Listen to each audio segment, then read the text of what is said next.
قم الليل إلا قليلا نصفه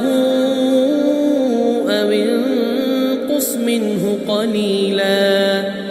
أو زد عليه ورتل القرآن ترتيلا إنا سنلقي عليك قولا ثقيلا إن ناشئة الليل هي أشد وطئا وأقوم قيلا إن لك في النهار سبحا طويلا واذكر اسم ربك وتبتل إليه تبتيلا رب المشرق والمغرب لا إله إلا هو فاتخذه وكيلا واصبر على ما يقولون واهجرهم هجرا جميلا وذرني والمكذبين أولي النعمة ومهلهم قليلا إن لدينا أنكالا وجحيما وطعاما ذا غصة وعذابا أليما يوم ترجف الأرض والجبال وكانت الجبال كثيبا مهيلا إنا أرسلنا إليكم رسولا شاهدا عليكم كما أرسلنا إلى فرعون رسولا فعصى فرعون الرسول فأخذناه أخذا وبيلا فكيف تتقون إن كفرتم يوما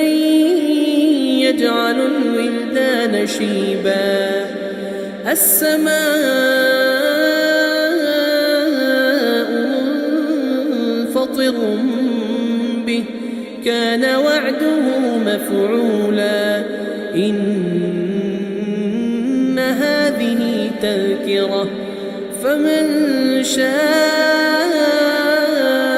اتخذ إلى ربه سبيلا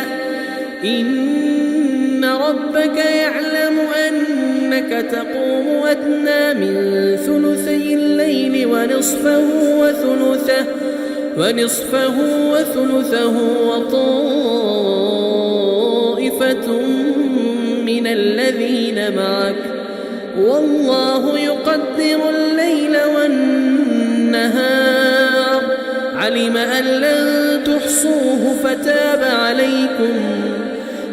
أن لن تحصوه فتاب عليكم فاقرؤوا ما تيسر من القرآن